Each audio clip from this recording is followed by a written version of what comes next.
Welcome to Season 1, Episode 6 of the One Life, One Club series, kindly sponsored by Carrickle and Fitted Furniture and Declan Barn, Hurleys and Escorty. This week's episode features Cloughbawn GAA Club, and we visit the Cloughbawn in Clonroach to chat with the lion-hearted Sean Flood and Cloughbawn giant, standing at 25 feet tall, Larry Murphy. Hello and welcome. We're here in the Cloughbawn pub in Clonroach, and I'm delighted to be joined by two Cloughbawn legends, Larry Murphy and Shawnee Flood. Thanks for coming in tonight, lads. No better. Shawnee, we'll start with you. What couldn't you remember about your early days playing with Cloughbawn? Well, I suppose when I started out first, the pitch was actually in the field where my house is built now at the moment. It was my father's field, and I think it was around 1975 then they bought the field across the road from my father. I remember it was £5,500 pound that time paid for it. Pounds back in the day. Yeah, and so I moved over there then, and a few years later then they built the complex and all, and then they developed that further and built the handball alleys and the squash court and all, you know. And I suppose my earliest memory hurling was an under-12 match, and I can't remember exactly who it was against or where it was, but I know my father and Kevin Foley and I think Billy Wickham were over the team, and sometime in the second half my father said they were bringing me on. Right.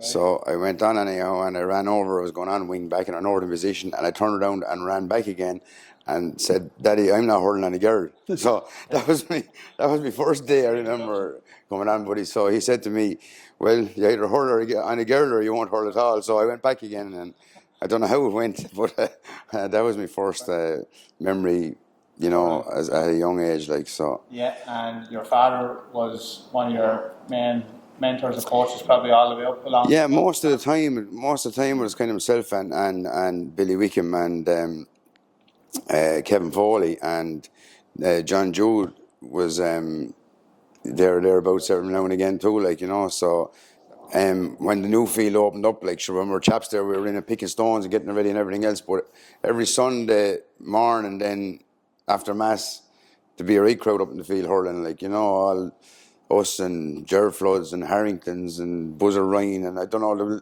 a load of people gathered there, and you'd hurl away for an hour, like, and then it wasn't a match as such. No, or it wasn't a training session. Right. Yeah, but you could be half killed in it at the same time, you know. But it was a great crack, like, and every time at home at dinner time, myself and Seamus and Gary would be out hurling against the wall every day, like, you know, and then go back to work again, like, and I don't think people have time for that kind of thing anymore. Larry, I'll move on to you there. What was it like when you were playing with Cloughbawn at first? What age were you when you started? Yeah, funnily enough, I actually remember my first game ever. It was actually a football match under 12 as well. I think Tim Flood, Sean's father, was our first coach, and Kevin Foley's. It's funny when you talk about your names, they were the very same. Jude here, and I sure looked, they were great as the characters, and only when we were so young we probably didn't appreciate, you know, what a legend Tim was, particularly, like, Jesus, if we'd known what Tim had brought to the club. I do remember Ray Quigley, who was I think it was a guard here at the time, but then he's in Nilegate, was my first manager, and we played under the shadow of Vinegar Hill against the Shamrocks in under 12 football.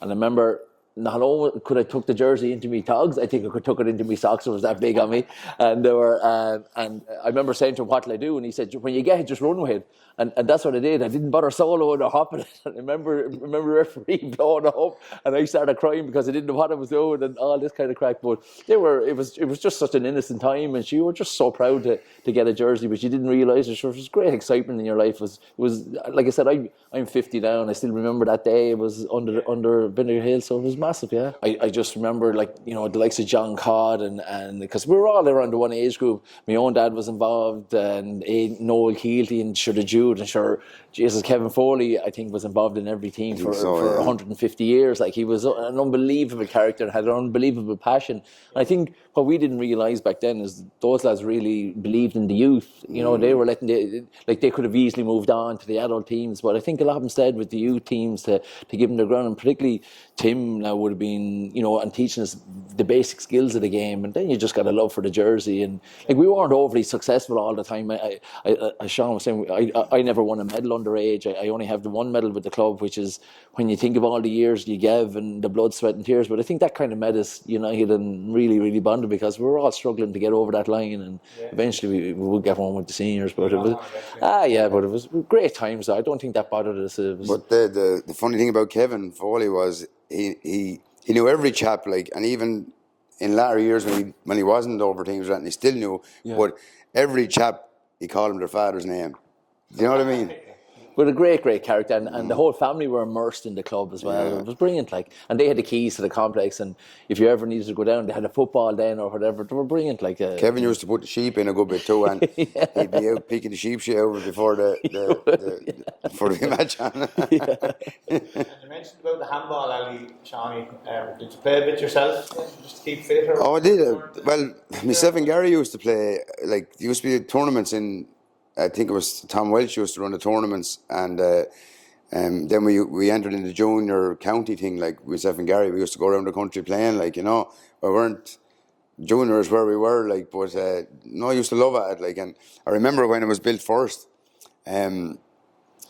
Before it was even finished, the floor wasn't. It was just concrete floor. There was a big floodlight up on the balcony, and you couldn't hardly get a game in it, like, But I remember later then when the whole thing was set up and the tournament was going on, and two other great characters, Buzz Ryan, Lord of Mercy, and Lawrence Harrington over here were playing in the tournament, like, and when they came down anyhow, they had only one pair of gloves and one pair of runners. So to be fair about it, then they wore one runner each and one glove each and played the match. So that's a good thing.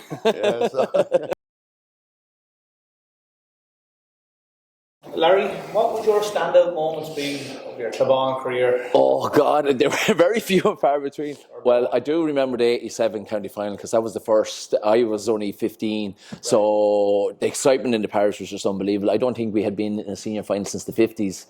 And Shoshan was playing, and like, it was just the biggest thing in the club for as long as I could remember. But it was just the excitement of the parish. And then the day of the match itself, I think we were playing Blade Rathnure in the final, local derby, and sure, Jude here brought the cock onto the field, and then there was the excitement. And I remember it was the old Wexford Park, obviously. Then poor old Tubbs Revden took the ball and stunned the cock. You mean? Poor old cock got an out clip of a ball, and. Well, apparently the story goes that the cock survived. It was just done, but I don't know. We won't go there. We won't go there. I played in the 1990 county final. Then that didn't go our way. But, for an 18-year-old playing in the senior hurt final, it was unbelievable stuff. And the 93 final against the Raps was obviously the highlight, because... Yeah. Well, because that was my first and only medal, apart from a junior football medal with the club. And I had been beaten in, I think it was 11 underage county finals down through the years, or 10, and that was our 11. So it just shows about perseverance and hunger, and...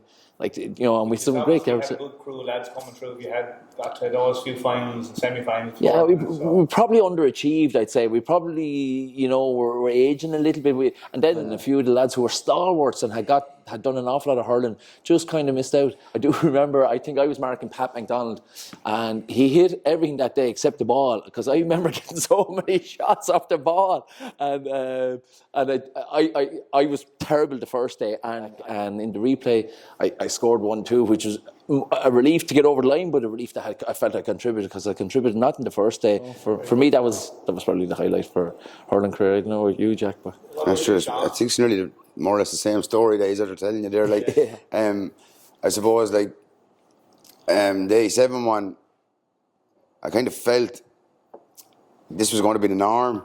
You know what I mean? I was young, and you think you're going to be in the county final every year at that stage, like, and I actually think we got beaten, but I think I got man of the match in that game, and but not that was any consolation. But then I suppose the 93 one, like, what position were you in that game? It was wing back in the two, I think, and the 93 one, like, was nearly, when it was over, it was kind of a relief to actually to win something. You know what I mean? As Larry said, like, we you know, we were kind of up there with the better teams all along those years, but we weren't able to win anything, you know. And of course, Rat University to beat us all the time and all these things, you know. So we were glad to get a chance. And we bet them in the semi-final that year, which was a huge relief. But Yeah. I remember, as you were saying in the dressing room after, for the likes of Tom Harrington and Tom Welsh, who probably, Jesus, they were on the twilight end of their careers, and then to see some of the older members of the club like Kevin Foley and Asher, your father, and Asher, the relief, it was just unbelievable. Yeah. That's what made the club sure we're still living in it, you know. But Cloughbawn and the Raps had a great kind of a thing. I think I was either hurling on Tolly McBride or Hutchie Dwyer, another man gone, Lord of mercy on him. And like there were two different characters. Like Tolly McBride, if he got it, like he was like a jet. Like I mean, so you're under pressure. And Hutchie was a tough man. Like he would. You know, you're after hurling on him. So it's kind of two different styles like that you'd have to deal with. But personally, like I think I've hurled senior for 25 years, like, and you get one medal out of it, like, you know. So I suppose just the way you don't think about that when you're in them, because there'll be more pressure on you. Like, I mean. Larry, I just wanted to ask you about the best players that you've played with in Cloughbawn.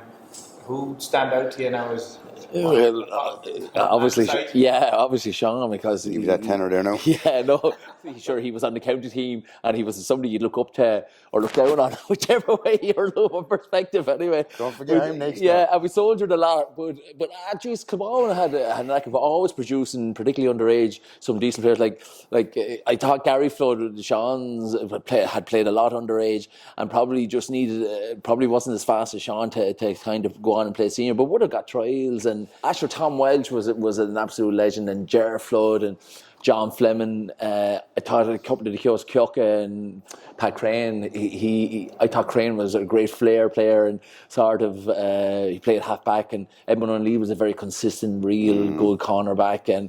But then you had some great characters. I remember Larry Harrington going to matches. I don't think the man ever owned a gear bag, and he used to come with the hurl over his shoulder and the two boots tied over onto the hurl, and his togs and his socks tucked into the. And there was no real big finesse with him with cones but talk about a cornerback and sure Seamus and Kyoka, James Kyo. There were some real tough men back then as well. And geez, if you remember the 87, remember the row against Owlert, and you had the emergence of Liam Dunn, but you had Red Top. Oh Jesus, they were heavy days, weren't they? But even going up, I thought Scrubber Redmond was a great hand and great speed, and Tom Harrington, of course, was a brilliant player, great for the forwards because he's a thinking man, really gifted player.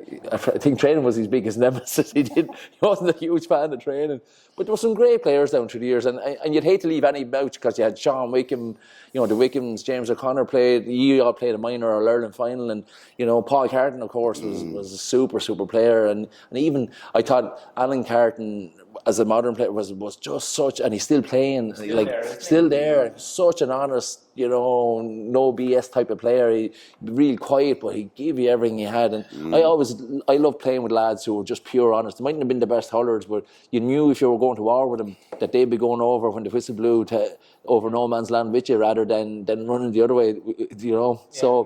For me, they were great players. And Shawnee, would you have anyone to add to Larry's long list? Well, he's nearly have to mention everyone I was going to say. Like, I agree with him. Like, the one thing, with like James Keogh and Gerard Flood and the likes of Tom Byrne and fellas like that, when you come in on the team young, you're looked after. Like, if anyone bursted you, they were going to get bursted back. That kind of a thing. So because the pulling was a lot rougher, like, and it's a thing that actually annoys me in hurling at the moment. Like, a throw-in is not a throw-in anymore because if anyone pulls, they get booked. Because you're going to hit somebody. Like, and I think they shouldn't be because you shouldn't put your leg in there. But anyhow, that's a different day's work. You mentioned Alan there, like, and we were actually lucky over the years with goalkeepers. Like, we always had good goalkeepers. PJ was a great keeper. Like, and then Noel Carton, then and we've Sean Keaton now, and I think Sean could be as good as any keeper now at the moment. And you mentioned Paul Carton, and now you've Barry Carton next. Barry and Harry Keogh, and you have Squingy, Colum, and Barry as well. Like, you know, they're all queer good hurlers now. MJ, and then they go to Mossy. Like, I was going to go, like, to me, Mossy and Alan Carton, like, I'd hate losing any of them from the team because, like, they're the kind of players you love to have with you. Like, you look at Alan on several occasions and he's still running after lads, and there's young lads won't go, and Alan will just keep going and going and going. And another man that I'll add to that as well now is Paddy Cullen. Like, you know, he's just, the man is made of steel. Like, there's another man there now, and he what I liked about this fellow was he had to take his time to get onto the team because the team was actually fairly good where he was getting in. And he actually works with us now. That's Eamon Buckley. Yeah, like Buckley, yeah. Never let now, you if out. his leg was gone off him, he still wouldn't come off the field. Like, you know, he just savage like that. You know, yeah. And then sure you had, you know, Tony and Barry Keaton and all them lads back there. Yeah. You know, and I suppose like you try to mention someone, you end up mentioning everybody. Like, because in their own right, like they were all, you know, very good clubmen, and it doesn't really matter. You know, there were some real fancy hurlers, some not, and, you know, but a good clubman is a good everything. Like, he's a lad that'll die for you, like, you know, that kind of a way. And you get a fella working hard enough, the talent is not as, it doesn't matter as much, like, you know.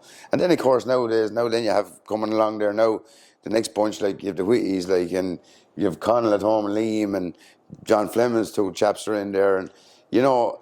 There's another bunch of familiar names. And Martin Keogh, like, there's a man we didn't mention now, is Martin Keogh, and his two, if there are two or three, he may have a third one now coming along, like, and you know, so the same kind of names are coming back again a bit. But then you have the unfortunate thing that you have fellas that move out of the parish and get their young lads to hurl with different clubs.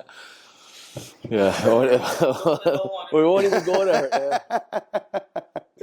I thought everyone that put on that jersey were always proud of it, and they gave it everything they had. Mightn't have been the best, but you know, and we mightn't have won every match, but we would have died with our boots on, which is more than you can ask for in a lot of cases, you know. Larry, I'll start with you. Yeah. Can you tell me about any of the characters or jokers that are songs with Cloughbawn? See, we were blessed because we had so many men, and we're in poor old Jude. We're in his pub now, and Asher, he was as good a character as that was in the game. He was just hilarious. Like, there were stories. You know, he always found a solution. I remember hearing a story about. I think we had talking about goalkeepers. We had a nervous goalkeeper who.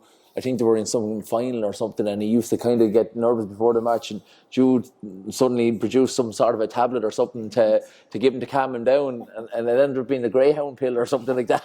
A week after, 2 weeks after. So I don't know whether he was scratching behind his ear or whether he was chasing a rabbit, but it seemed to work anyway. And sure, obviously, for me, the standout character was Kevin Foley, because he was just synonymous with the club. Hay had ratted Muir to an inch of his life, and he had this big jet black hair, and he brought more chaps to matches. I remember we were going to the Duffrey to play up in Kilteely in a match, and he had this old Renault. I remember we were going up, and the car wouldn't go up a hill, and he made us go out, and Kevin wasn't a small man, but he made us go out and push the car up the hill, and that happened a couple of times. And by the time we got to Kilteely, we couldn't kick the football or play hurling because we were so tired. Tom Harrington had a great sense of humour, and Fleming and all that, and actually, like, and even the Floods, like, they were great musicians, and there was always crack associated with the team. But for me, Jude and Kevin, and even one man we never talked about, we haven't mentioned him, was Seamus Welsh, and he unfortunately passed away in the pitch, which there's no place he would rather have been. You never miss a Cloughbawn match. And he called it, whether you liked it or loved it, he called it as he saw it. And there was often nights in Jude's bar or in the lounge here, and by God, you got both barrels. And then, yeah, the Harringtons, all the Harringtons were great characters, because they brought the fun to it. I thought when it was kind of, when things got a bit serious. But for me, they were the characters of the club, you know. There was one person that came into my mind, and he should have been mentioned when we were talking about the hurlers, because he did some hurling for Cloughbawn, and that was Bubbles. Yeah.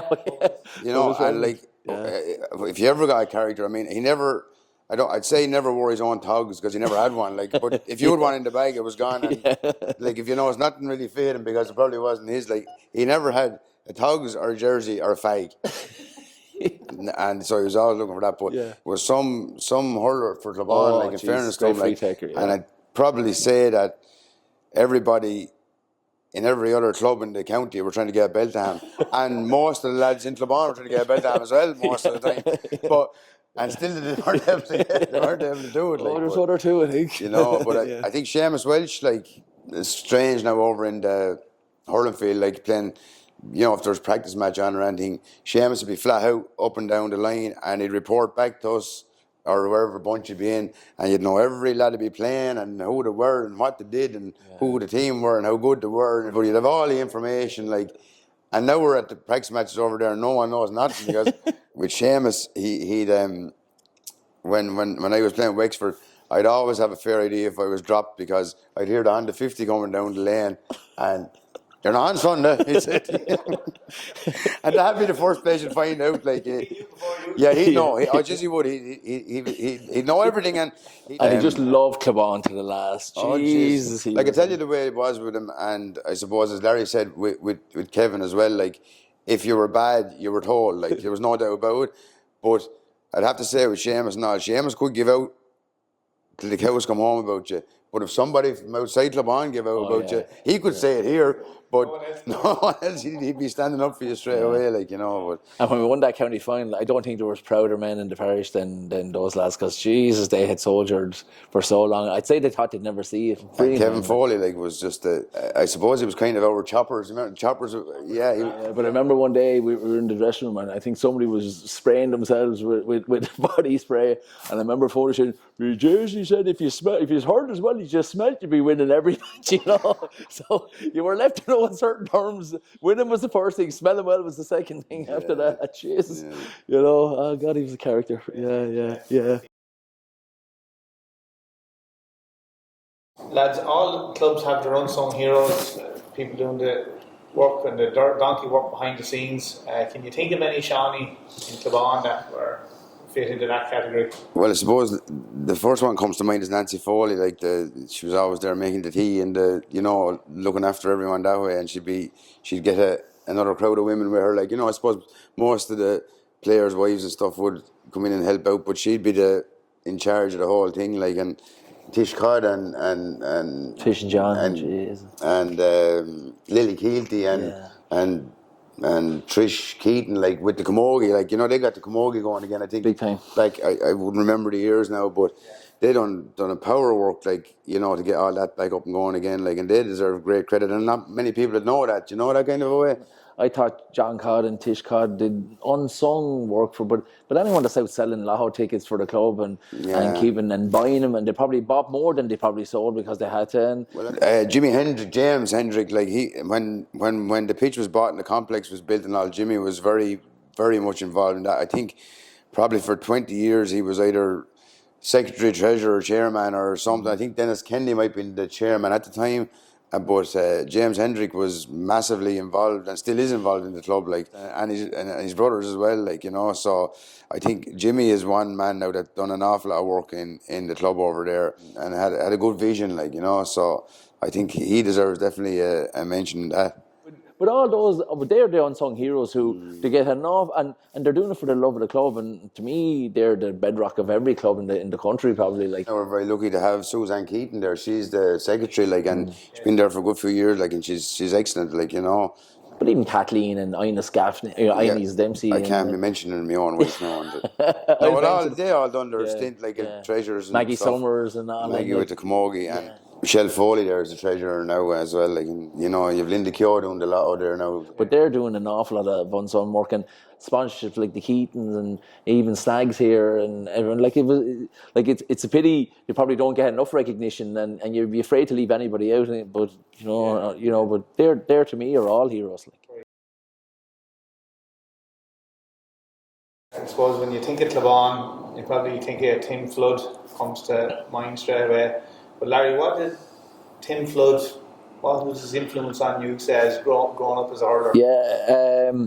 Well, Tim was one of the first coaches I would have ever had, and as I said, we didn't really appreciate the value to the club. But there is one very funny story. I think we were either under 14 or under 12 or under 14, but we felt we had a half decent team that we could play Rathneo, who our nemesis was a summer's evening. There seemed to be no transport, so somebody got the bright idea of going down to Floods and seeing what they could rustle up, and minutes later, up comes Tim Flood in the Ford tractor and a silage trailer. We had to get into this silage trailer anyway and go to Rathneo. And I just remember going, oh my God, you know, what did they think of us going up on this side of the trailer? And Seamus Welch, who was with the team, was in the back of the trailer, and we all, about 25 or 30 young lads, going into Rathnure with a silage There's trailer. another bit to that as well, because he actually brought us in it before, a few years before that, in the trailer as well. But Larry Murphy, your namesake, but remember Magoo, they used to call him. Yeah, Magoo, He had him in the back when you were in with a stick to make sure everyone stayed quiet. Like, so,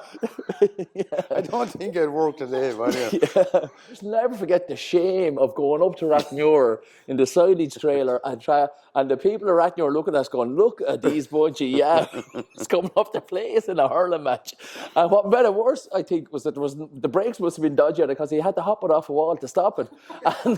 And then we got well and truly hammered because obviously we were in no state to play the match, and into the tractor and trailer and bobbing home. And I think Tim sang the whole way up and the whole way down, and it was just such a. And I can still remember the feeling of getting on this tractor and trailer. But that is an aspect of Tim that people will never ever see. But I remember meeting him and going down to the house because Gary and myself would have went for trials roughly the same time, and I'd go down and the lads would have brought me to the matches.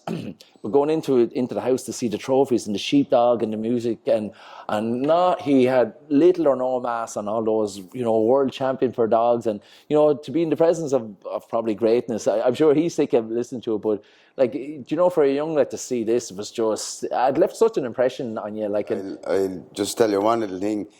I don't know which of the games it was, going into Crow Park anyhow, and just, you know, nervous for the game and the usual stuff. And this fella came over to me and he said, Shawnee Flood ended. And I said, yeah. And he says, you'll never be as good a man as your father. I said, thanks very much. I wouldn't mind on the way out. So that's true. Yeah. Just going on to the friend or foe section of the podcast now. So I'm going to call out a list of clubs. And Foe. Everyone's a foe. the first club I'm going to mention is the Five Harriers. Well, I'm living in Wexford Town, so I better say friend anyway.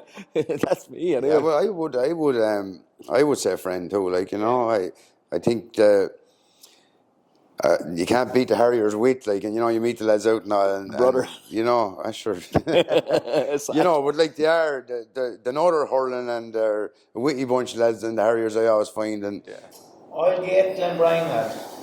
We would have missed each other an awful lot. yeah. Underage a bit now, would have been Thomas Welch and a few. Yeah, I would say friend more than foe anyway. There'd be a good few of them friend, but there'd be a couple of foes in it, I'd say. Like, you know. One or two, yeah. We're sure we'll go on to Rathnure next. Well, see, this is a dodgy one. Yeah, this is dodgy. Like, if certain lads that we talked about in the club were still around, if we said the wrong thing here, we might not get home out of it. Yeah. So, and my mother's from Rathnure, and I had cousins in the Rathnure team, so that was but it's hard to call them friends, though. hard to call them friends, but it's often a funny thing for me, like, because I don't think when you're playing against anyone, they're your friends. I just hate being beaten, like, and I don't care who was playing me. I suppose it's just that we've been on the wrong end of Rathnure for a good few times, like, so. Definitely, if you're playing them in the morning, they're definitely a foe. But I'd be good friends with a lot of people in Rathnure, so it seems strange to say, you know, foe. But I'd be kind of half afraid to say a friend because it might. You know, it's still early. You wouldn't know who'd be out there when you were going to go home. Yeah. But then, you know, we had some great friends as well. You know, Paul Cod and, you know, we travelled together, training, a lot of us. Like, you have good friends up there, but Jesus Christ, when Rathnure and Cloughbawn are playing, like Glen Barntown. Foe. Jesus. All right, look. Taking our future. I don't know about that. Yeah, well, I can't say foe anyway. He's a friend for me. I know. I won't. It's only because Larry is there. I would have said that. Like, I don't have any great issue. Yeah. Rivalries. Well, as I said before, Rivalries and Cloughbawn always had a good relationship. I think it was because Seamus Welch and John Brown spent so much time together. And I think Seamus Welch was more fond of the Raps than he was of Cloughbawn.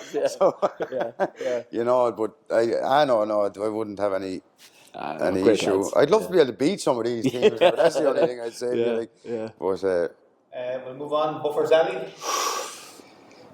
Definitely back in the time I was hurling, you definitely have to call him a foe, like, because there's no point in saying any other way. Like, you were kind of terrified when you were playing them, like, because there was a lot of places where disaster could strike from. Look, you'd have to admire you know. they would do anything to win a match, and they will definitely do anything to avoid losing. And I think that's where the lines were a bit blurred, so you couldn't call him a But friend. when you talk about that, like, people that when you were hurling against them, you hated him. Yeah. When you're finished hurling with him and you got to know him, you said, "Geez, he's a grand fella." Like, and I thought he was a bollocks, you know. And as we just finish on the end, I'd admire the Ans. Me too, yeah, I would, yeah. And look at what they've achieved in the last 20 years. I'd admire the Ans, I have to say. I think they're a great old club, like, you know, and God, you get nothing soft with them and their will to win. And that's nearly all friends there now. That's Yeah, sure, that's the kind of guys we are. yeah, when you get to our age, you say you'd be afraid of your life. I not have to run as quick as I used to. I was going on to the Know Your Club quiz. This could be, you might have. So number one, Cloughbawn were narrowly defeated by Rathneor in the 2002 county final. But who was the referee on the day? Oh, Jesus, who refereed it?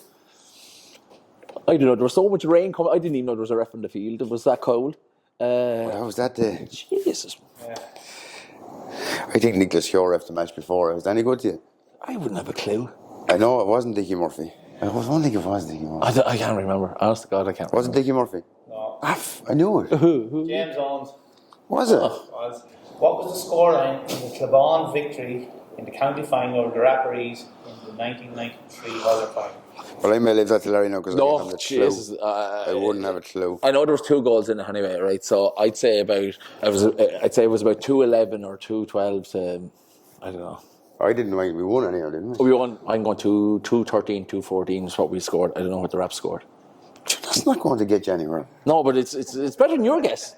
So 1-13 to 2-13. Okay. 210 to 27. In what year did Cloughbawn win their first county title? 49, was it? Yeah, 49. Come on, Sean. Sean played in that one. The next one is about your father, Sean. Oh, jeez. You may answer this one. How many county titles does Tim Flood have to his name? There's probably football in that now as well. Hurling. Hurling. Senior hurling. 2. Right. Man. Fifth one. Which Cloughbawn player scored the only goal of the game in the 2016 hurling decider versus Oulart? You were manager, so you may answer that one anyway. Jesus Cloughbawn Christ. scored a goal. I think it was near the end of the game.